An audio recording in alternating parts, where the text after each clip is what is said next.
Welcome to our channel. If you've ever used antibiotics or heard about superbugs, you might have heard of something called antimicrobial resistance, or AMR. But what is it, and why should we care? In today's video, we're diving into AMR, how it's affecting global health, and, most importantly, what we can do to stop it. Let's get started.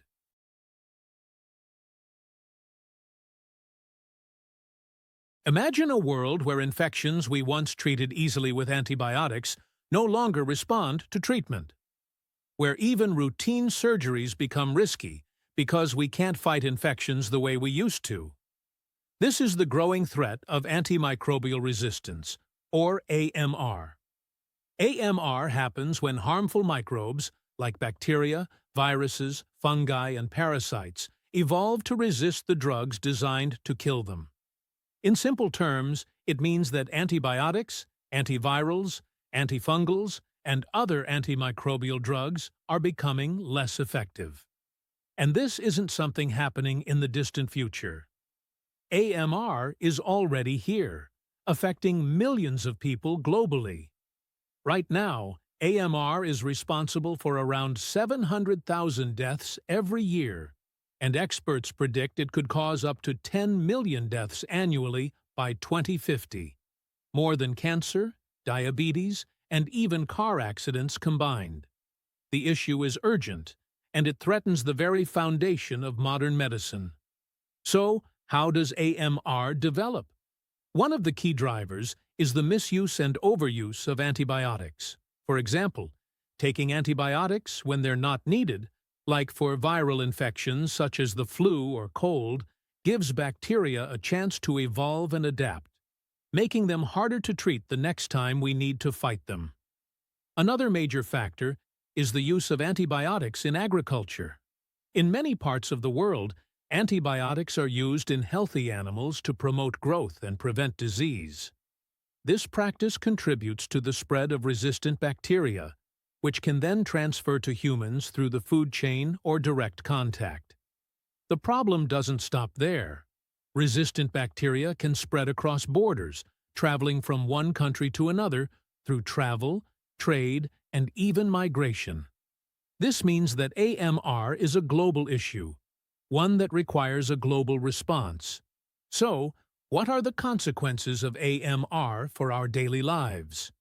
Well, treating infections becomes more difficult, more costly, and more dangerous. Simple surgeries like hip replacements, C-sections, or even routine dental work can become life-threatening if the patient develops an infection that can't be treated with antibiotics. AMR also impacts critical medical treatments we often take for granted. Organ transplants, cancer therapies, and treatments for autoimmune diseases rely on antibiotics to prevent infections during recovery. Without effective antibiotics, these treatments could become too risky to perform. But AMR isn't just a problem in healthcare settings. It's a global challenge that spans various industries. The way we use antibiotics in both human medicine and animal farming directly influences the spread of resistance. Now, you might be wondering, what can we do to prevent the worsening of AMR? First, we must use antibiotics responsibly. This means taking them only when necessary and always finishing the prescribed course of treatment, even if we feel better. Taking antibiotics unnecessarily only speeds up the development of resistance. Second, practicing good hygiene is essential. Washing your hands regularly, cooking food thoroughly, and getting vaccinated can help prevent infections in the first place. Prevention is key to reducing the need for antibiotics. Third, in agriculture, we need to reduce the use of antibiotics in healthy animals. By promoting better farming practices, improving animal welfare, and focusing on disease prevention, we can reduce the need for antibiotics in livestock. Fourth, we need stronger global cooperation. Governments must implement stricter regulations on antibiotic use, invest in research for new antibiotics, vaccines, and diagnostic tools, and ensure that everyone, everywhere, has access to these essential medicines. Finally, Raising awareness is critical. Understanding AMR and its consequences is the first step in combating it. By educating ourselves and those around us, we can make informed decisions and advocate for policies that protect the effectiveness of antibiotics. The fight against AMR is a shared responsibility. It's not just up to doctors, scientists, or governments. It's something we all need to work together on, and every action counts, whether it's using antibiotics properly, supporting better farming practices, or simply spreading awareness.